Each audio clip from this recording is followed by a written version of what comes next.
बहुत समय पहले एक शांत मठ में अनेक शिष्य बुद्धिमत्ता सीखने आया करते थे। सुबह शाम वहां ध्यान, साधना और जीवन के गहरे प्रश्नों पर चर्चा होती। गुरु अपने हर शिष्य को केवल एक ही बात सिखाते थे, मन को जीत लो तो संसार जीत लोगे। उन शिष्यों में एक था राजवंत।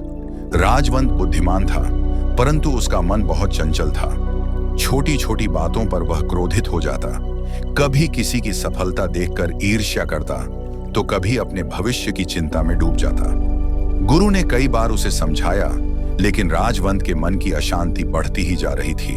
एक दिन गुरु ने सभी शिष्यों को बुलाया और कहा, जिसने अपने मन पर विजय पा ली वही सच्चा साधक कहलाएगा। गुरु ने प्रत्येक शिष्य को एक खाली कटोरा दिया और कहा, इसे पानी से भरकर रखो और ध्यान रखना, कटोरे से एक भी बूंद गिरी तो समझो तुम अपने मन पर नियंत्रण खो बैठे। शिष्य हैरान रह गए। सबने अपने कटोरे लेकर साधना शुरू कर दी। राजवंत भी कटोरे में पानी भरकर बैठ गया।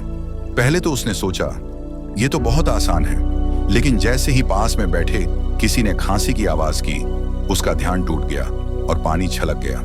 राजवंत क्रोधित हो गया, यह सबकी गलती है, मेरी साधना क्यों बिगाड़ी?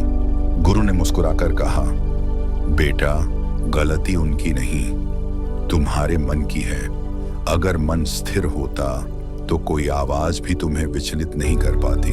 दिन पर दिन गुजरते गए। हर बार राजवंत कोशिश करता, लेकिन कभी डर से, कभी क्रोध से, कभी चिंता से उसका कटोरा छलक ही जाता। एक दिन थककर उसने गुरु से पूछा, गुरुदेव, मैं कितनी भी कोशिश कर लूं, मेरा मन स्थिर क्यों नहीं हो पाता?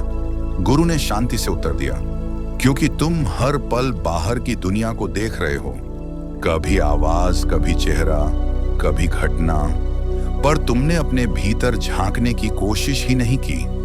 मन को जीतने का पहला कदम है उसे पहचानना। राजवंत ने उस दिन से ध्यान लगाना शुरू किया। धीरे धीरे उसने अपने विचारों को देखना सीखा।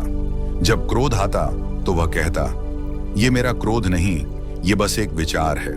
जब चिंता आती तो वह समझता, ये मेरी सच्चाई नहीं, ये केवल एक क्षणिक लहर है। कुछ ही महीनों में उसका मन शांत हो गया। अब वही राजवंत जो सबसे चंचल था, सबसे स्थिर और धैर्यवान बन चुका था। गुरु ने मुस्कुराते हुए कहा, याद रखो, बाहर की लड़ाई जीतने से पहले भीतर की लड़ाई जीतना जरूरी है। जिसने अपने मन को जीत लिया, उसके लिए कोई भी विजय असंभव नहीं।